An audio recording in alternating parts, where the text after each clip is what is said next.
जी, भाव से वही सवाल कि अपर्णा यादव को भी सीट नहीं मिली और स्वामी प्रसाद मौर्य को यद्यपि कह रहे हैं कि फ़ज़ील नगर जाएँगे, जहाँ से पिछली बार बीजेपी 40,000 से ज़्यादा से जीती थी और पडरौना जहाँ ये 40,000 से ज़्यादा से जीते थे, उसको छोड़ के ऐसी जगह पे जाएँगे जहाँ बीजेपी 40,000 से ज़्यादा से जीती थी।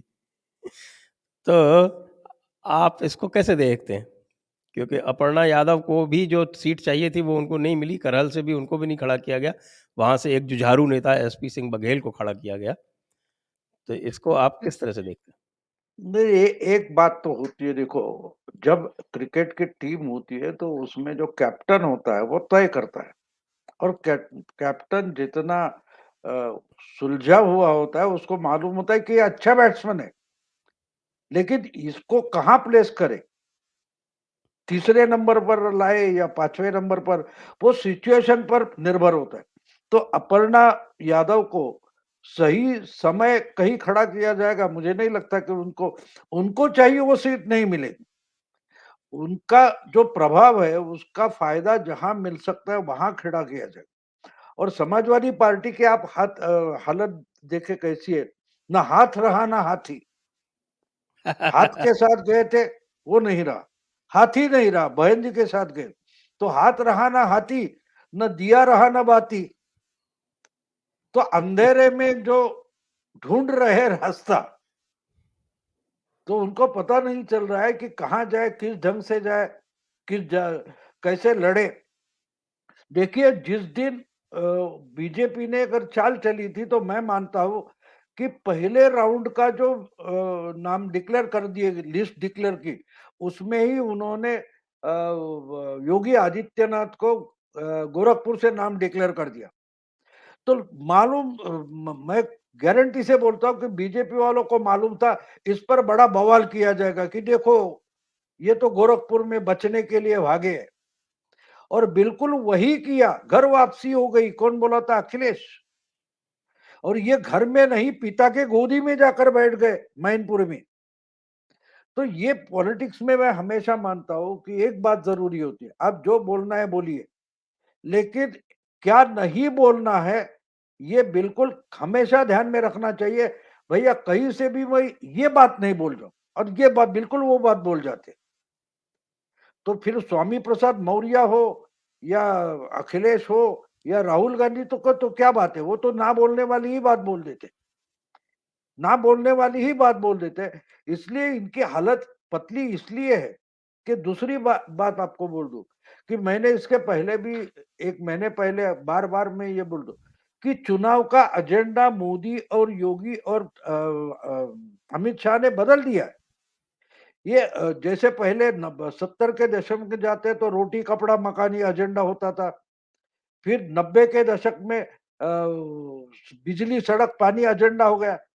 इन्होंने पिछले 7 साल में आहिस्ते आहिस्ते करके डिलीवरी एजेंडा बना दिया कि हमको आपने हमें आपने वोट दिया था, हमको सत्ता दी थी, देखो हम ये बातें कर कर लाए।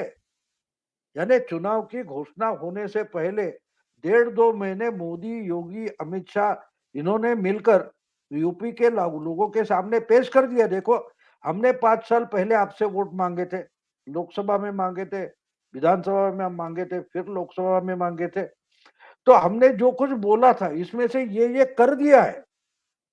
अगर ये आगे लेके चलना है तो हमें फिर से वोट दे दो। यानी डिलीवरी पर वोट मांग रहे। अगर उनसे लड़ना है तो आपको भले 5 साल पुरानी हो, लेकिन अखिलेश को बताना पड़ेगा कि देखो भैया हमने तो ये कर दिया था। ये बोलते कि मैंने शिलान्यास कर दिया था, और शिलान्यास के आगे क्या किया वो तो आप बता नहीं पाते। यानी 2012 से 2017 तक हम सिर्फ शिलान्यास करते रहे, ये तो लोग मानेंगे नहीं। कहीं तो मैंने पढ़ा अखिलेश ने बोल दिया ये तो क्या कर रहे, हम हमारी योजना ये थी, ये कंप्लीट करके उसका क्रेडिट ले रहे। अरे लोग देखते ही भैया, लोग देखते, लोगों के पास आंखें हैं। ये तो पुराना जमाना नहीं रहा कि हम रेडियो पर खबरें हम क्रिकेट सुनते थे। आप भी क्रिकेट के चाहते हैं संजय जी। हम कमेंट्री सुनते थे, दिखाई तो कुछ नहीं देता था। आजकल वो बात नहीं है, आजकल टीवी पर दिखाई देता है, आप घर में बैठकर भी क्रिकेट मैच का मजा लेते हो, तो वो बॉल कैसे निकल गई, वो स्लो मोशन करके भी बताते हैं। इतनी डिटेल अगर आम आदमी देख रहा है, तो आप उस समय के बॉबी तलियार खान के या विजय मर्चेंट के जमाने के कमेंट्री जैसे बोलोगे, तो उस पर हुँ, कौन भरोसा करेगा? उनको आंख से दिखाई दे रहा है। हुँ। तो इसलिए जो एजेंडा मोदी जी ने बदला है, यानी पूरे पॉलिटिक्स का एजेंडा बदला है मोदी जी। और ये जो गुजरात मॉडल बोलते हैं, तो गुजरात मॉडल का मतलब डिलीवरी पर चुनाव लड़ना है। 2002 के बाद उनको, ठीक है, वो दंगे से वोट मिले वगैरह वगैरह, ठीक है, लेकिन 2002 के बाद 2007 तक पूरा मीडिया उनके खिलाफ था। तो उन्होंने काम करने पर भरोसा रखा और 2007 का चुनाव गुजरात में डिलीवरी पर जीता था। 2012 का पूरी ताकत से जीता और लोकसभा के लिए प्रत्याशी बन गए।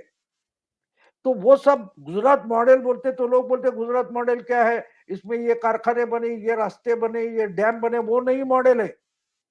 गुजरात मॉडल का मतलब डिलीवरी देकर उसकी कीमत मांगना। हमारे घर में कोई कुरियर ऑर्डर करते हैं, और कुरियर से सामान पहुंच जाता है। तो बहुत सी बातें ऐसी होती है कि जो चीज घर में आती है उसके बाद उसको हम पैसा देते। तो उसी ढंग से मोदी, योगी या अमित शाह ने चुनाव का जो एजेंडा बदला है, तरीका बदला है, कि भैया माल घर में पहुंचने के बाद, असल में ये तो स्लोगन थी हमारे शरद पवार के पार्टी की स्लोगन थी, पहले इस्तेमाल करे फिर विश्वास करे, घड़ी डिटर्जेंट, याद है ना आपको? ये पवार साहब की स्लोगन है, पहले इस्तेमाल करे फिर विश्वास करे। लेकिन वो जो जुमला था एड का, घड़ी डिटर्जेंट का, वो मोदी और अमित शाह ने वास्तव में लाकर खड़ा कर दिया। तो यूपी का चुनाव पूरा का पूरा डिलीवरी पर होना है।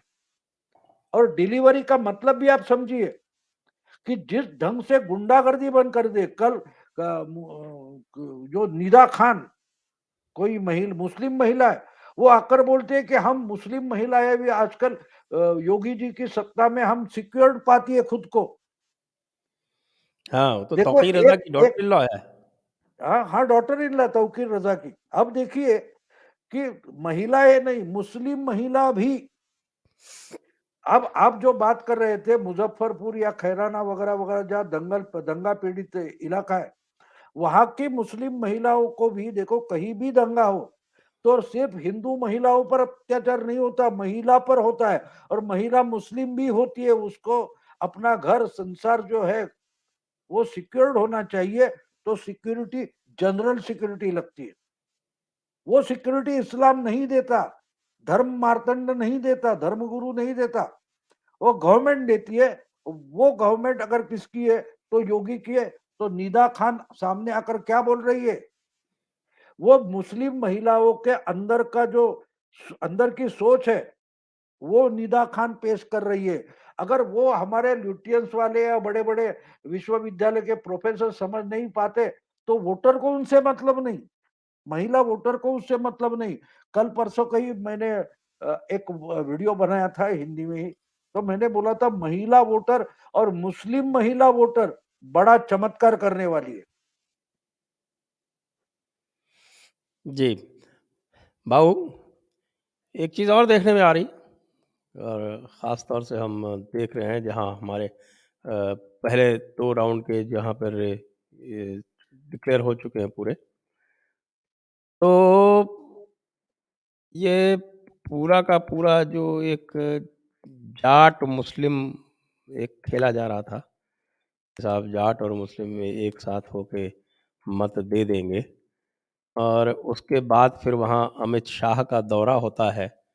अब वो दौरा जो है उसके पहले उनकी एक मीटिंग भी हो जाती है दौरे के साथ-साथ आपके प्रवेश वर्मा के घर पे। तो ये पूरा का पूरा जो माइंड गेम खेला जा रहा था, आपको क्या लग रहा है ये माइंड गेम अब उलट गया है पश्चिमी उत्तर प्रदेश में? बिल्कुल उलट गया है, क्योंकि जो आप बोल रहे हैं, जो आपने रेफरेंस दिया है, अमित शाह ने जो मीटिंग की थी शायद पंचायत की थी, जिसमें जी। पूरे के पूरे खाप पंचायत के प्रमुख आए थे। अलग-अलग खाप पंचायत के प्रमुख जो होते हैं, वो वहाँ आए थे और उन्होंने एश्योर किया है अमित शाह को। उसका मतलब क्या है? उनको पगड़ी पहनाई है, उसका मतलब क्या है? ये देखो क्या होता है कि हमारे यहाँ सेमिनार भरते हैं, इनको सेमिनार जो करते हैं वो गलत है ऐसा मैं नहीं मानता, लेकिन वो एकेडमिक्स होते हैं, उनको मालूम नहीं इंसान कैसा होता है, उसको दो आंखें होती है, नाक होता है, बाल होते हैं, कान होते हैं, वो शर्ट पतलून पहनता है या धोती पहनता है, ये इनको मालूम नहीं, उनको सिर्फ डेटा मालूम होता है और वो ये डेटा पर काम करते हैं, लेकिन वोटिंग जो होता है वो इंसान करता है, डेटा वोटिंग नहीं करता। कहीं एक आपका एक ऐसा ल्यूटियंस दिल्ली वालों का पोर्टल सत्य हिंदी, उस पर मैं सत्य उर्मिलेश हिंदी नाम के हमारे पत्रक आशुतोष जी का है। हाँ, आशुतोष का है। तो उस पर उर्मिलेश करके एक सेक्युलर पत्रकार है, उनकी बात मैं सुन रहा था। तो उन्होंने आशुतोष को ही पूछ लिया कि भाई आपने ये इतने परसेंट जाट है, इतने परसेंट मुस्लिम है, इतने परसेंट ओबीसी है या कोई कुर्मी है या कोई ठाकुर है, ये कहाँ से लाया? तो बोले कहाँ से नहीं, ये तो सब जगह है। वो बोला 1931 से यानी 1931 से लेकर आज तक जातिगत गणना ही नहीं हुई है, तो ये आंकड़े कहाँ से आए? ये झूठे आंकड़े तो मीडिया परोसता रहता है, आप भी परोसते हो। यानी आशुतोष के चैनल पर आकर, यूट्यूब चैनल पर आकर वही सेक्युलर पत्रकार, एक ल्यूटियन पत्रकार है, सेक्युलर पत्रकार है, वही बोल रहा है तुम झूठ परोस रहे हो।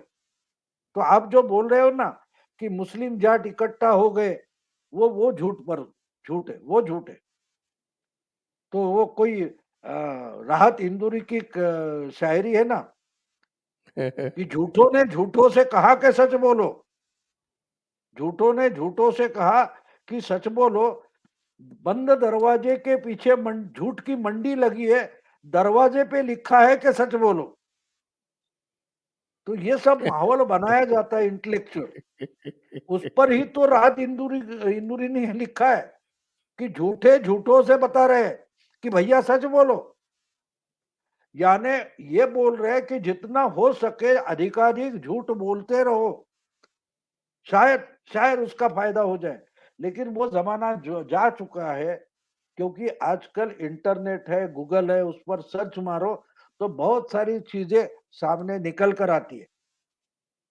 उसके लिए किसी रेफरेंस लाइब्रेरी में वगैरह जाने की जरूरत नहीं बची है। आपके छोटे से हाथ में जो स्मार्टफोन होता है उस पर भी आप गूगल करके वो इंफॉर्मेशन निकाल सकते हो। तो लेकिन ये लोग तो क्या होता है, झूठ जो बोलता है ना, उसको लगता है कि ठीक है भैया 100 नहीं तो कम से कम 2 लोग तो भरोसा करेंगे। तो वैसा कर रहे हैं, करने दो, कोई बात नहीं। लेकिन अब एक अहम अहम बात आपको बोल दूं, मुझे अजीब एक बात लगती है। मैंने कुछ 6 साल 5 साल पहले एक आर्टिकल लिखा था और उस पर एक वीडियो भी बनाया था कि ये दो गुजराती है, अमित शाह या नरेंद्र मोदी है, गुजराती है। ये आके महाराष्ट्र में हमारे शरद पवार को, शिवसेना को हरा देते हैं। ये जाते यूपी में मायावती और अखिलेश को हरा देते हैं। ये जाके उधर नीतीश को हरा देते हैं। ये क्या मसला है?